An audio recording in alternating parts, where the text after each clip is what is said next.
আমরা পেয়েছি সাবেক যত সংসদ সদস্য মাশরাফি, আপনাকে স্বাগত জানাই। আপনি আমাদেরকে সময় দিয়েছেন, এসেছেন আমাদের কাছে। আমাদের সাথে আরো থাকছেন ব্যারিস্টার আব্দুল আলীম রহমান পার্থ। ব্যারিস্টার পার্থ, আপনি আমাদের অনুষ্ঠানে আমাদের সাথে যুক্ত হয়েছেন, সেজন্য আপনি কৃতজ্ঞতা এবং শুভেচ্ছা জানবেন।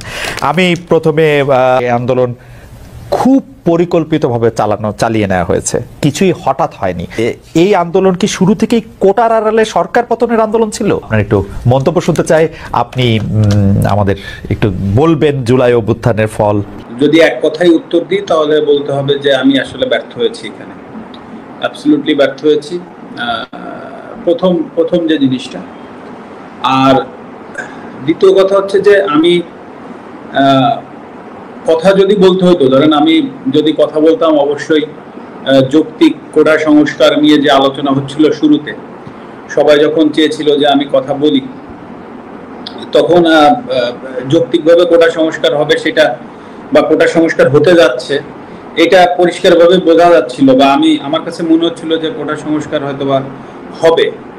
কিন্তু তারপরে যে ঘটনাগুলো ঘটতে থাকলো, তখন আসলে এমন একটা পরিস্থিতি হলো যে যখন সবাই চাচ্ছে যে আমি একটি স্ট্যাটাস দিই বা আমি পাশে থাকি, তো তখন আসলে পরিবেশটা এমন জায়গায় গিয়েছে যে আমার কাছে মনে হচ্ছিল যে আমি যদি এখন একটা স্ট্যাটাস দিই বা আমি যদি যে কোনো কিছু লিখি, তো সেইটাকে কেন্দ্র করে যদি আরো ম্যাসিভ আরো বড় কিছু হয়ে যায়, তা আসলে সেই জিনিসটা সামাল দেওয়ার অ্যাবিলিটি আমার আছে কিনা।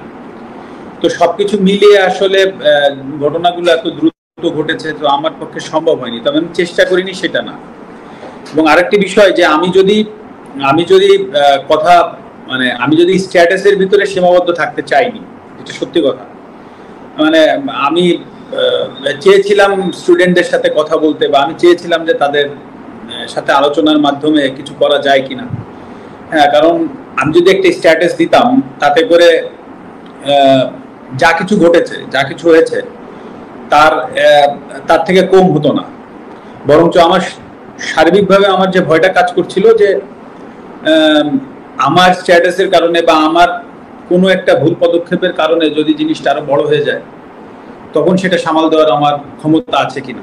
ক্রিকেটার হিসাবে যেটা আপনারা দেখেছেন সেটা হচ্ছে যে আমি খেলোয়াড় ছিলাম, খেলোয়াড় থেকে আমি ক্যাপ্টেন হয়েছি। তো ক্যাপ্টেন হওয়ার পরে খুব স্বাভাবিকভাবেই আমি যদি ভালো হয়, হয়তো বা অনেক সময় আমাকে যেতে হয়নি প্রেস কনফারেন্সে, বা আমাকে যদি কেউ ম্যান অফ দি ম্যাচ হয়, তারা গিয়েছে। তো ম্যাচ যখন হেরেছি তখন আমি গিয়েছি, তো বা আমরা কোথায় কি ভুল করেছি বা যে দায়বদ্ধতা, সেগুলো আমাকে কাজে নিতে হয়েছে। এবং আপনি আমার যতগুলো প্রেস কনফারেন্স আছে সবগুলো ঘাটলে দেখবেন যে আমি সবগুলো দায়ী আমরা ব্যর্থ হয়েছি, বা আমি ব্যর্থ হয়েছি, বা আমার লিডারশিপটা জায়গায় থাকতে পারিনি। এটা কিন্তু এটা তো একটা রাজনৈতিক জায়গা, প্রথম বিষয়। দ্বিতীয় বিষয় হচ্ছে এটা জাতীয় বিষয় হয়ে গিয়েছে। আবার এই আমি আমার দলের ক্যাপ্টেনও না, আমি আমার দলের অধিনায়কও না, আমি আমার দলের সহ অধিনায়ক। আমি এইমাত্র রাজনীতিটা শুরু করেছি। তো আমাকে আইদার উপদেষ্টা মণ্ডলীতে থাকতে হবে হয়তো, বা আমাকে ওই দায়িত্বটা পাইতে হবে যে আমি যে কথা বলবো, বা সেরকম সুযোগ না পাইলে তো আসলে আমার কথা বলার সুযোগ থাকে না। তো এখানে হুট করেই আমি একটা জায়গায় চলে গেলাম, একটা দায়িত্ব নিয়ে কথা বললাম, সেখান থেকে একটা বড় ঘটনা আবার ঘটে গেল, তখন সেই দায়ভার আমার কাঁধে আসলো। তো এই সব বিষয়বস্তু কিন্তু আছে যে আমি এখন সবকিছু মিলিয়ে যে আমি চেষ্টা করিনি সেই কথা না, আমি চেষ্টা করেছি, আমার সাধ্যমতো চেষ্টা করেছি, হয়তো আমার সুযোগটা আসেনি। আর সর্বোপরি এখানে তো আমি কারো দোষ দিব না বা দোষ দিতে যাচ্ছিও না। খেলোয়াড় জায়গা থেকে যে আমি ব্যর্থ হয়েছি সেটা আমি প্রথমে অ্যাকসেপ্ট করেছি, এখনো করছি। তবে আমি চেষ্টা করিনি সেই জায়গাটা একেবারেই বলবো না যে আমি চেষ্টা করিনি, আমি হয়তো বা পারিনি। আমি নড়াইলের মানুষকে, যারা আমাকে সংসদে পাঠিয়েছে, আমি কালকে তাদেরকে কি প্রশ্নের উত্তর দিতাম যে আমরা আপনাকে অনেক আশা করে এখানে পাঠিয়েছিলাম যে নড়াইলকে আপনি একটা জায়গায় পৌঁছে দিবেন, আমি তাদেরকে কি প্রশ্নের উত্তর দিতাম? সবকিছু যদি স্বাভাবিক হতো, তো আমার জায়গা থেকে আসলে যে জিনিসটা করার দরকার ছিল, যেটা আমার কাছে সবসময় মনে হয়েছে পুরো আন্দোলনের ভেতরে, ওইখান থেকে দাঁড়িয়ে আমার কাছে মনে হয়েছে একটা স্ট্যাটাস দিলে সবকিছু সমাধান হয়ে যেত, সেটা না, আমি আরো বড় পরিসরে কিছু করতে পারতাম কিনা, এবং সেটা স্টুডেন্টদের কাছে যে তারা হয়তো বা নাও আসতে পারতো, সেটা তাদের ব্যাপার ছিল। কিন্তু আমার হয়তো বা ওই খারাপ লাগাটা থাকতো না যে না আমি চেষ্টা করিনি বা চেষ্টা করে পারিনি, সেই জায়গাটা হয়তো আমার থাকতো না। কিন্তু সেটা পারিনি, যেটা বললাম যে ব্যর্থ হয়েছি, পারিনি। আপনাকে আমি বলতে পারি যে আমার মেয়ে সে ইনস্টাগ্রাম ইউজ করে, আমার ইনস্টাগ্রাম থাকলেও আমি ফলোয়ার না।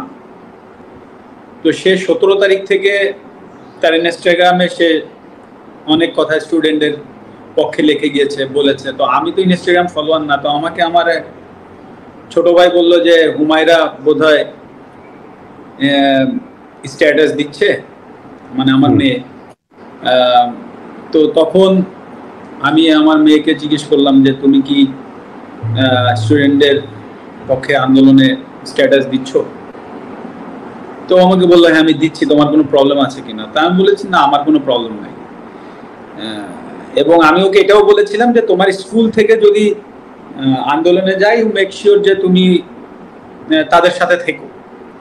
মানে এই কথাটা বলার কারণ ছিল এটাই যে আসলে তার কাছে যেন কখনো মনে না হয় যে আমার পদের জন্য বা আমার চেয়ারের জন্য আমি তাকে ওখানে আটকায় রাখছি। এই জিনিসটা যেন কখনো তার মনে না হয়। এবং এত ঘটনার ভেতর দিয়ে অন্তত ওইটুক জায়গায় আমার অবস্থান আছে আমার মেয়ের কাছে যে না, আমার বাবা আমাকে আটকায়নি। আর একটা কথা বলি এর ভেতরে অল্প একটু, যেটা হচ্ছে আজকে কোটা আন্দোলনের যে স্টুডেন্টরা আছে বা যে সমন্বয়কের ভেতরে একজন